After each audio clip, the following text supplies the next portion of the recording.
Hello प्यारे बच्चों, हम लोग आज स्टार्ट करेंगे क्लास 10th का केमिस्ट्री। तो इसके पहले आप लोग को एक बात बता देना चाहते हैं कि जो भी हमारा बेसिक वीडियो नहीं देखे होंगे वो ज़रूर देख लीजिएगा, क्योंकि अगर आप उस वीडियो को देख लेंगे तो बहुत ज़्यादा आपको हेल्प मिलेगा क्लास 10th के केमिस्ट्री में।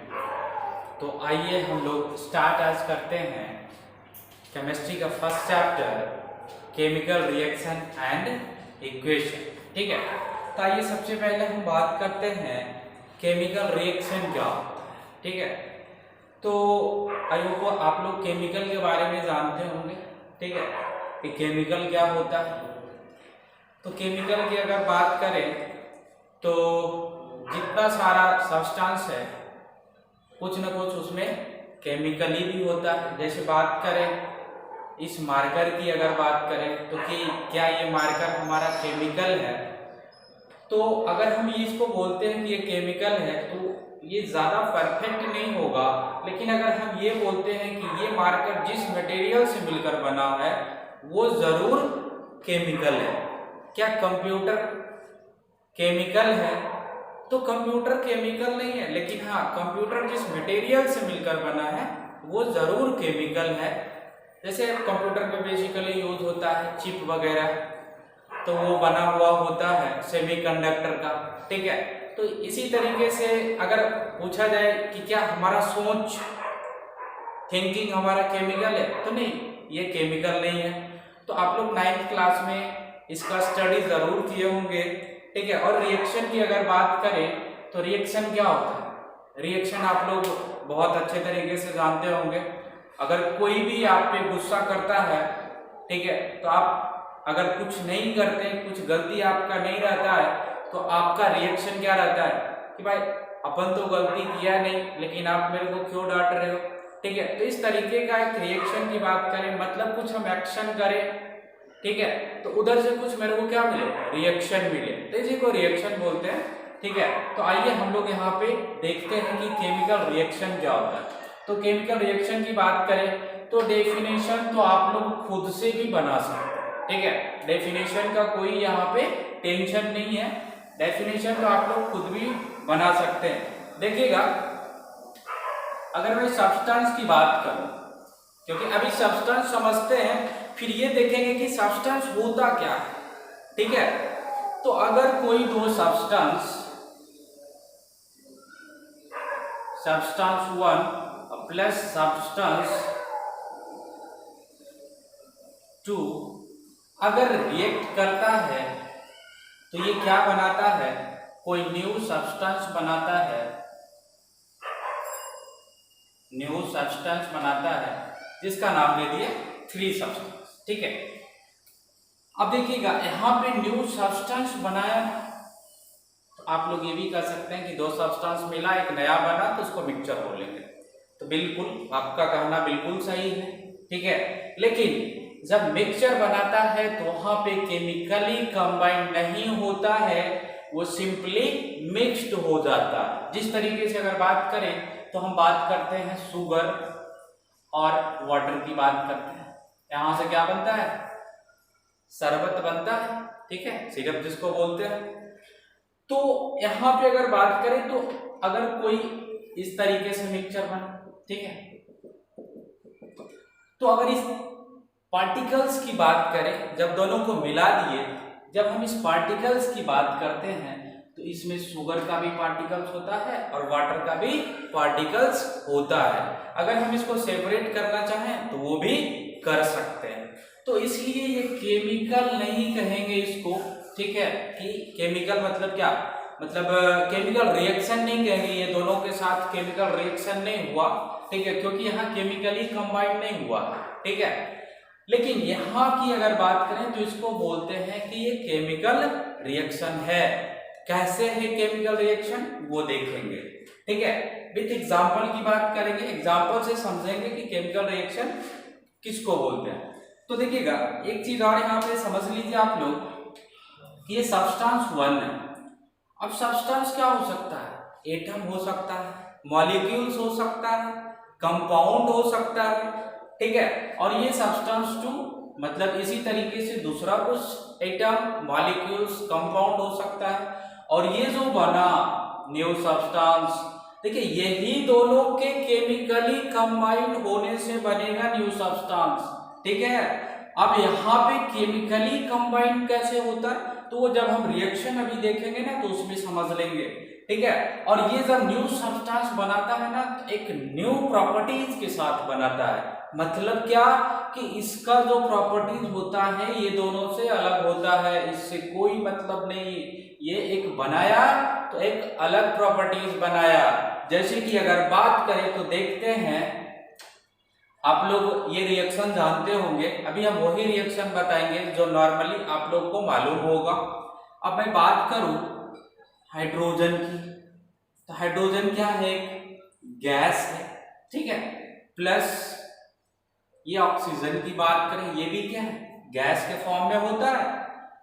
अब ये देखिएगा बनाया क्या हमारा, वाटर बनाया, ठीक है, H2O। अब ये देखिएगा क्या चीज बना, लिक्विड बना, ठीक है।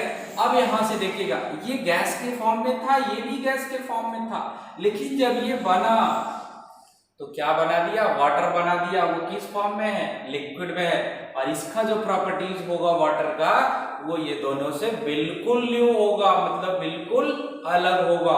उसी को हम लोग बोलते हैं, इसी प्रोसेस को हम लोग बोलते हैं केमिकल रिएक्शन, ठीक है।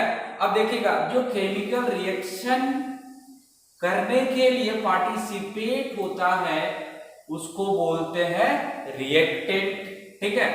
मतलब जो केमिकल रिएक्शन में पार्टिसिपेट कर रहा है, जिस तरीके से अगर बात करें कोई गेम अगर खेलता है तो उसमें पार्टिसिपेट करता है और एक रिजल्ट आता है फाइनली, तो वो जो पार्टिसिपेट किया ना उसको क्या बोलते हैं, उसको बोलते हैं रिएक्टेंट। तो इसको क्या बोल दिए, रिएक्टेंट, ठीक। और जो रिजल्ट आया हमारा इस पार्टिसिपेट किया का, यहाँ पे कौन कौन किया, हाइड्रोजन और ऑक्सीजन, और ये कंबाइंड हुआ केमिकली, क्या बनाया हमारा, वाटर बनाया, ठीक है। तो ये हमारा क्या मिला, रिजल्ट मिला, मतलब इसको बोलते हैं प्रोडक्ट। कहीं पे आप देखिएगा ये भी देख सकते हैं, ठीक है, कि लेफ्ट साइड जो भी होता है केमिकल रिएक्शन के उसको हम लोग रिएक्टेंट बोलते हैं, और जो राइट साइड होता है उसको हम लोग प्रोडक्ट बोलते हैं। कहीं कहीं पे ये भी आप समझ सकते हैं, ठीक है। तो यहाँ पे इस एरो का मतलब क्या हुआ वो भी समझ लीजिए आप। तो इस एरो का मतलब हुआ, ये जो एरो बता रहा है मतलब कि इधर से रिएक्शन हो रहा है, ये पार्टिसिपेट कर रहा है और रिजल्ट हमको इधर मिल रहा। तो ये जो एरो है यही बता रहा है कि जिस तरफ एरो रहेगा उस तरफ प्रोडक्ट रहेगा, ठीक। तो इसको बोलते हैं प्रोडक्ट, इसको बोलते हैं रिएक्टेंट। अब यहाँ पे देखिए इसका प्रॉपर्टीज अलग, रिएक्टेंट साइड का, प्रोडक्ट साइड का प्रॉपर्टीज बिल्कुल डिफरेंट, ठीक है। मतलब बिल्कुल अगर देखें इस व्यू से तो बिल्कुल न्यू रहेगा, ठीक है। तो हम लोग रिएक्टेंट देख लिए, अब प्रोडक्ट देख लिए। आप लोग रिएक्टेंट और प्रोडक्ट का आसानी से एक लाइन दो लाइन में इसके बारे में लिख सकते हैं, ठीक है। अब देखिएगा इस सब्सटेंस, ये केमिकल, सॉरी यहाँ पे चेंज कर लीजिएगा, केमिकल रिएक्शन होगा यहाँ पे, ठीक है। तो केमिकल रिएक्शन किसको बोलते हैं, chemical reaction are the processes in which new substances with new properties are form. मतलब नया सब्सटेंस बनता है तो किससे बनता है, कोई सब्सटेंस से ही मिलकर बना होगा, साथ में क्या होगा उसका, न्यू प्रॉपर्टीज होगा। ये सबसे इंपॉर्टेंट लाइन है हम लोगों का, ठीक है, कि न्यू प्रॉपर्टीज के साथ बनेगा, यानी जो हमारा रिएक्टेंट का प्रॉपर्टीज है उससे बिल्कुल नया रहेगा, ठीक है। तो ये देख लिए हम लोग। अब आगे आते हैं और देखते हैं कुछ और एग्जाम्पल, ठीक है।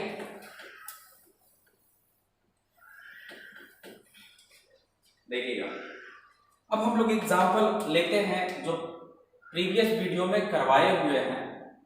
जैसे बात करें मैग्नीशियम का, ठीक है, प्लस ऑक्सीजन का। अगर बात करें तो मैग्नीशियम क्या होता है, मेटल, ठीक है। ऑक्सीजन क्या है, गैस है। अगर हमको मैग्नीशियम को जलाना है, अगर मैग्नीशियम को जलाना है तो क्या करेंगे, हीट तो देंगे ही देंगे। अब बात आती है ये ऑक्सीजन कहाँ से आया टपका भाई, तो ये ऑक्सीजन हमारा एयर से आया, क्योंकि अगर कोई जलेगा तो ऑक्सीजन रहेगा तभी जलेगा, अन्यथा ये नहीं जलेगा। किसी भी चीज को आप जलाएं तो ऑक्सीजन वहां एनवायरमेंट से उसको मिल जाता है कोई भी चीज बर्न होने के लिए। तो मैग्नीशियम और ऑक्सीजन जब रिएक्ट करता है तो ये क्या बनाता है, MgO बनाता है, जिसको हम लोग बोलते हैं मैग्नीशियम ऑक्साइड बोलते हैं। इस केस में भी अगर बात करें तो ये क्या होगा, रिएक्टेंट होगा, इसको रिएक्टेंट बोलेंगे, इसको क्या बोलेंगे, प्रोडक्ट बोलेंगे। ठीक है, अब देखिएगा थोड़ा सा इसको समझाते हैं। ठीक है, मैग्नीशियम की अगर बात करें तो मैग्नीशियम का एटॉमिक नंबर 12, मतलब 2,8, इलेक्ट्रॉनिक कॉन्फ़िगरेशन की बात करें तो 2,8,2 हो गया। ठीक है, ऑक्सीजन की अगर बात करें तो क्या होता है, 2,6 हो गया। ठीक है, अब देखिएगा कोई भी ये भी चाहता है कि हम स्टेबल हो जाए और ये भी चाहता है कि हम स्टेबल हो जाए। तो स्टेबल का मीनिंग क्या होता है वो समझिएगा, मतलब जितना हमारा आउटर मोस्ट में, और ये आप समझ लीजिएगा कि स्टेबल का मतलब कि हमको क्या चाहिए, इनर्ट गैस का कॉन्फ़िगरेशन चाहिए, उसी को बोलते हैं स्टेबल कंडीशन। तो इनर्ट गैस का मतलब क्या, यानी जिस ऑर्बिट में जितना इलेक्ट्रॉन होना चाहिए मैक्सिमम उतना ही रहे, उससे ज्यादा ना रहे और न तो कम रहे। ठीक है, तो अगर हम इस ऑर्बिट की बात करें तो इसमें कितना होता है, 8 इलेक्ट्रॉन होता है, लेकिन है यहाँ पे कितना, 2 ही है, मतलब कितना कम है, 6 कम है। तो ये पॉसिबल नहीं है कि ये किसी से लेगा, ये 2 किसी को देगा। तो भैया देगा किसको, जिसको 2 जरूरत होगा, क्योंकि उतना ही चाहिए जितना उसके लास्ट ऑर्बिट में फुलफिल हो जाए, तभी वो स्टेबल कंडीशन में आएगा। तो यहाँ पे देखिएगा इसके पास भी क्या है, 6 है, सेकेंड ऑर्बिट में कितना इलेक्ट्रॉन, 8, यानी 2 इसको जरूरत है। तो ये 2 क्या करेगा, ये दे देगा ऑक्सीजन को, कहेगा जा भाई तू भी स्टेबल हो जा। जब ये दे देगा तो इस पे प्लस चार्ज बनाएगा जिसको हम लोग कैटायन बोलते हैं, और इस पे माइनस चार्ज बनाएगा जिसको हम लोग एनायन बोलते हैं। ठीक है, अब यहाँ पे देखिएगा आप 10th में पढ़े होंगे, ठीक है, सॉरी 9th में आप लोग पढ़े होंगे कि ये 2 किसके पास चला जाता है, इसके पास चला जाता है, और ये 2 इसके पास आ जाता है। ठीक है, तो इसको देखिए आप लोग इस तरीके से पढ़े होंगे कि Mg लिखते हैं यहाँ O लिखते हैं।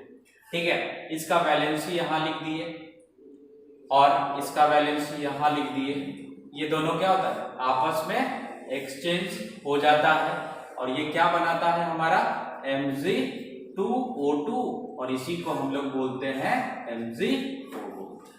ठीक है, तो ये यहाँ पे देखिएगा, यहाँ पे क्या था, ऑक्सीजन को जरूरत था क्या, इलेक्ट्रॉन कितना, 2, किसके पास 2 ज्यादा था, मैग्नीशियम के पास 2 ज्यादा था।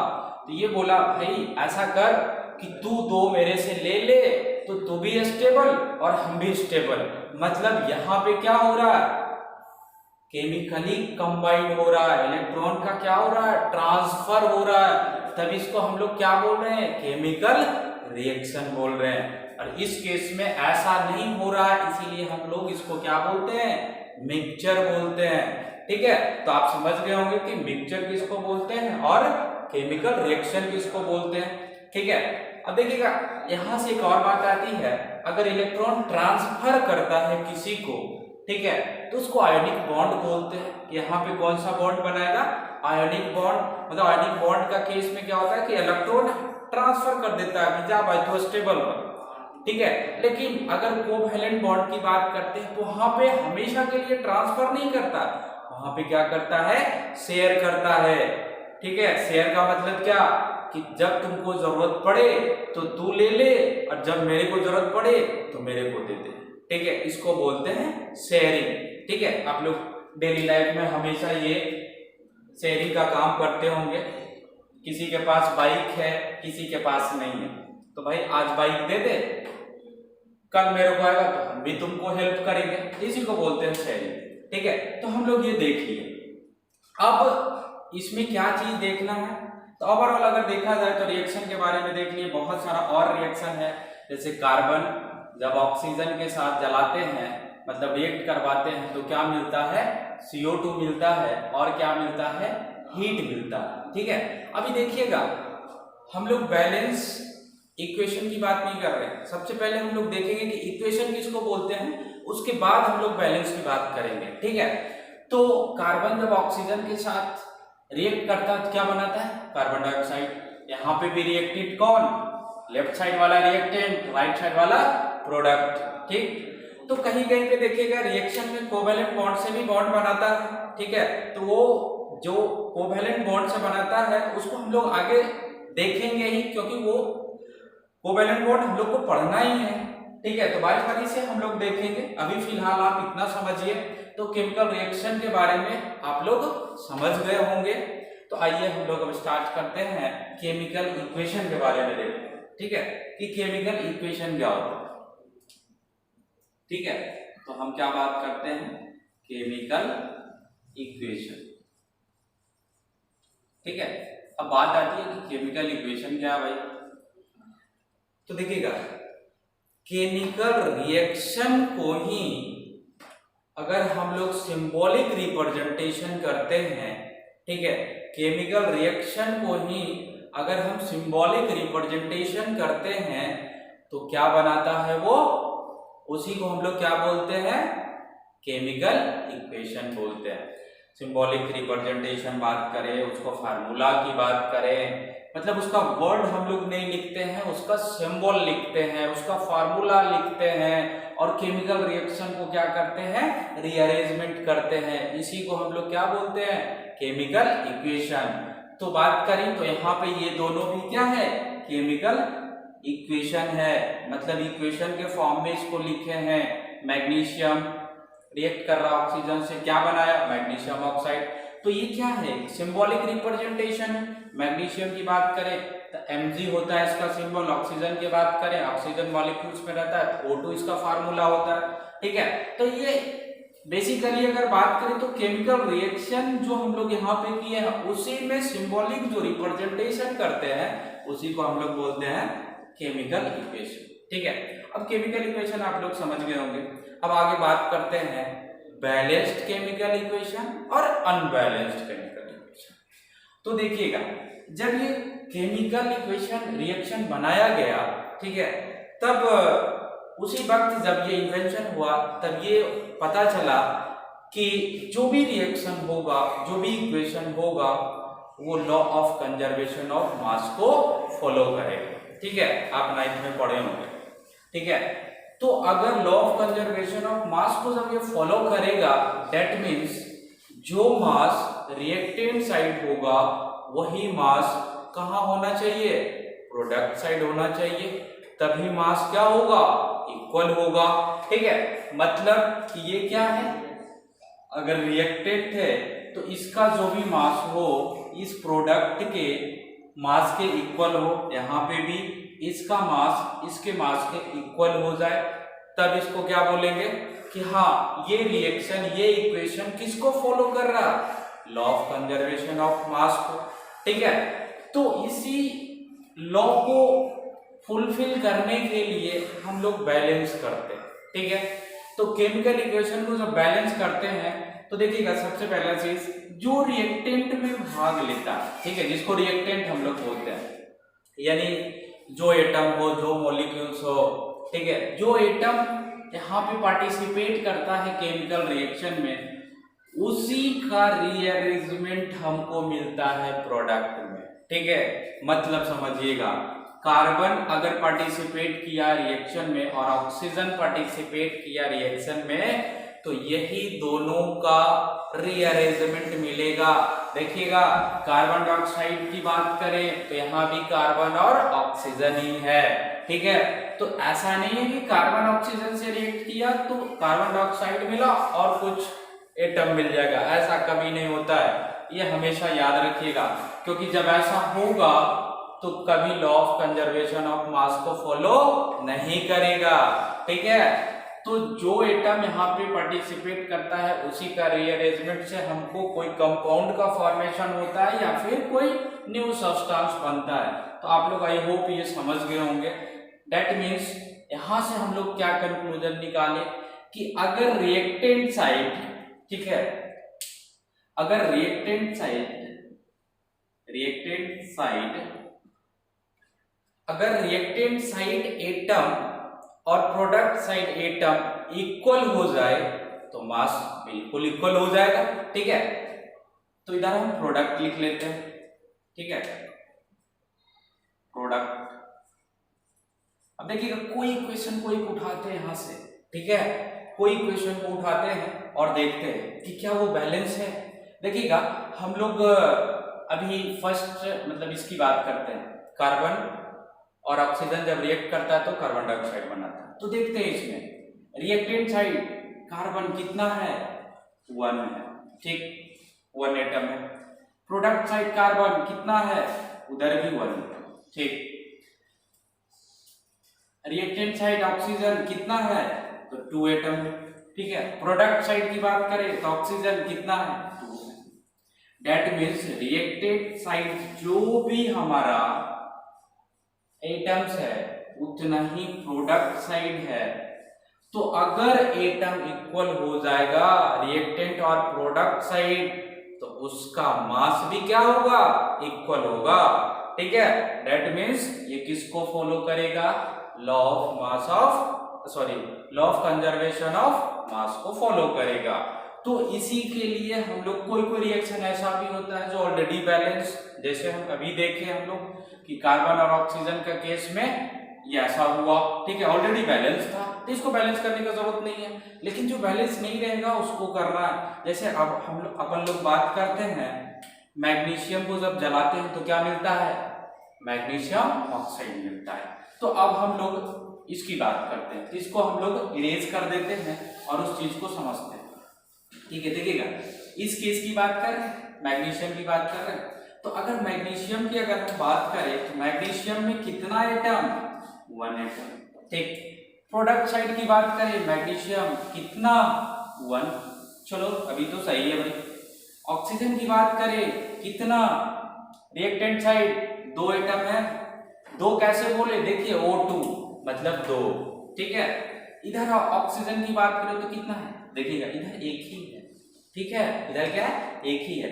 दैट मीन्स हम ये कह सकते हैं कि रिएक्टेंट साइड का जो एटम है वो प्रोडक्ट साइड के एटम के इक्वल नहीं है। अगर ये इक्वल नहीं है मतलब ये कौन सा रिएक्शन है, अनबैलेंस रिएक्शन है।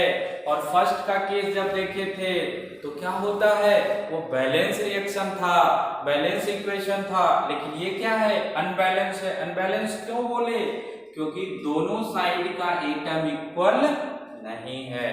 तो आखिर हम अब क्या करेंगे यहाँ के बाद, तो बात आती है कि ऑक्सीजन को सबसे पहले हमको 2 करना है, ठीक है। जब ऑक्सीजन को 2 करना है तो यहाँ तो हम 2 लगा नहीं सकते, मतलब इस तरीके से तो 2 लगाएंगे तो हमारा जो कंपाउंड बना उसका हुलिया ही बदल देंगे, मतलब उसको हम बदल देंगे, कुछ और बन जाएगा। ऐसा कभी नहीं होता है, ठीक है। अब फार्मूला में कोई भी छेड़छाड़ नहीं कर सकते, तो कहाँ छेड़छाड़ करेंगे भैया, इस क्वांटिटी को आप बढ़ा जरूर सकते हैं, ठीक है, इस क्वांटिटी को बढ़ा जरूर सकते हैं। तो पहले 1 था, अब क्या हो गया, 2 लगा दिए। जब 2 लगाए तो देखिएगा 2 से मल्टीप्लाई हुआ तो मैग्नीशियम भी 2 और ऑक्सीजन भी 2, ठीक है। अब देखिएगा इस तरफ क्या हो गया, अब इसको आप लोग अगले स्टेप में कीजिएगा। इस तरफ क्या हो गया, प्रोडक्ट साइड ऑक्सीजन 2 हो गया और इधर भी 2, अब सही है। अब अपन देखें कि अब देखते हैं क्या इक्वल है, नहीं, जब 2 लगाए ना तो प्रोडक्ट साइड मैग्नीशियम कितना हो गया, 2 हो गया, अभी भी अनबैलेंस है क्योंकि रिएक्टेंट साइड मैग्नीशियम एक कम है। तो अब हम क्या करेंगे भैया, तो बात आती है कि मैग्नीशियम जो 2 करने के लिए हम लोग यहाँ 2 लगा देते हैं। तो जब यहाँ 2 लगाते हैं तो अगला स्टेप में हम लोग का मैग्नीशियम भी क्या गया, 2 आ गया। दैट मीन्स इधर का जो रिएक्टेंट साइड का एटम है वो प्रोडक्ट साइड के एटम के इक्वल हो गया। दैट मीन्स ये कौन सा इक्वेशन कहला गया, बैलेंस्ड इक्वेशन कहला गया, ठीक है। तो ये बैलेंस था नहीं, अनबैलेंस्ड इक्वेशन था, इसको हम लोग बैलेंस किए, ठीक है, तब ये रिएक्शन हमारा क्या हुआ, परफेक्ट हो गया। ठीक है, तो हम लोग अभी आगे जब चलेंगे तो देखेंगे स्टेप बाय स्टेप किस तरीके से हम लोग बैलेंस करेंगे। बस यहाँ पे बता दिए बैलेंस का मतलब, अनबैलेंस का मतलब कि क्या होता है। हम लोग इस पे अच्छे से स्टडी करेंगे स्टेप बाय स्टेप कि किस तरीके से। अब कोई बोलेगा यहाँ हम 4 लगा दें, यहाँ 2 लगा दें, यहाँ 4 लगा दें, तो देखिए उस केस की बात अगर करें तो जितना पॉसिबल हो मिनिमम नंबर से जो भी बैलेंस हो वही काम हम लोग करते हैं बैलेंस इक्वेशन में। ठीक है, अब हम लोग थोड़ा सा इसी के ऊपर देख लेते हैं। एक क्वेश्चन आता है यहाँ से, एनसीईआरटी का क्वेश्चन है कि मैग्नीशियम को जलाने से पहले, मैग्नीशियम एक क्या रहता है, रिबन के फॉर्म में रहता है। मैग्नीशियम को जलाने से पहले हम लोग सैंड पेपर से उसको क्लीन करते हैं। क्यों करते हैं? ठीक है, तो ये क्वेश्चन एनसीईआरटी का है, तो इसका जो आंसर होगा कि देखिएगा मैग्नीशियम की अगर बात करें, मैग्नीशियम रिबन की बात कर रहे हैं, मैग्नीशियम रिबन को अगर हम कहीं पे रखते हैं, ठीक है, तो हमारा क्या रहेगा, इन्वायरमेंट में ही रहेगा, एयर के प्रेजेंस में ही कहीं ना कहीं रखा रहे, वो रूम में रखा रहे या कहीं पे रखा रहे, ठीक है, तो वो किस में रहेगा, बस वैक्यूम में नहीं रहना चाहिए। ठीक है, वो कहाँ पे रहेगा, इन्वायरमेंट में ही रहेगा। डेट मीन्स वहां पे मॉइस्चर, अदर गैसेस तो रहेगा ही रहेगा। तो जब वो रहता है इन्वायरमेंट में ना, तो बहुत दिन जब हो जाता है तो उस पर एक रिएक्शन होता है, किसके साथ, जो इन्वायरमेंट में गैस है और मॉइस्चर है उसके साथ रिएक्शन होता है। तो रिएक्शन होने से क्या बनाता है, उस पर एक लेयर बना देता है जिसको बोलते हैं बेसिक मैग्नीशियम कार्बोनेट। ठीक है, और वो बेसिक मैग्नीशियम कार्बोनेट को हटाने के लिए हम लोग क्या करते हैं, सैंड पेपर से उसको क्लीन करते हैं। इसलिए क्लीन करते हैं क्योंकि जब वो जलाएंगे उसको, जब ऑक्सीजन से रिएक्ट करवाएंगे तो अच्छे तरीके से रिएक्ट करे, अच्छे तरीके से वो जले। और जब जलता है मैग्नीशियम रिबन तो हम लोगों को व्हाइट लाइट मिलता है। जस्ट लाइक आप लोग जो दीपावली में फुलझड़ी आप लोग जलाते होंगे, कितना अच्छा लाइट आता है, उसी तरीके से जब मैग्नीशियम को जलाते हैं ना, तो उसी तरीके से यहाँ से भी लाइट निकलता है। ठीक है, तो आप ये समझ गए होंगे कि ये क्वेश्चन कि मैग्नीशियम रिबन को ऑक्सीजन से रिएक्ट कराने के पहले या फिर मैग्नीशियम रिबन को जलाने से पहले सैंड पेपर से क्यों क्लीन करते हैं। आई होप आप लोग समझ गए होंगे। अब हम लोग जब नेक्स्ट वीडियो बनाएंगे तो देखेंगे कि केमिकल इक्वेशन का बैलेंसिंग का कुछ स्टेप है, वो किस तरीके से हम लोग फॉलो करेंगे। ठीक है, तो हम लोग अब नेक्स्ट क्लास में जो भी पढ़ेंगे, और अगर वीडियो अच्छा लगे तो आप ज़रूर कुछ कमेंट करें, और कुछ अगर कमी इसमें रह जाए तो आप ज़रूर सजेशन दें एज ए कमेंट सेक्शन। और अगर अच्छा लगे वीडियो तो सब्सक्राइब ज़रूर करें, जिससे आप लोग को प्रॉपर वे में वीडियो मिलते रहे और नोटिफिकेशन भी मिलते रहे। और अगर कोई किसी और को ये वीडियो आपको लगे कि फ़ायदेमंद है, ज़रूरी है, तो आप उसको शेयर भी कर दें। ठीक है, तो थैंक यू। अब लोग हम मिलते हैं अगली वीडियो में।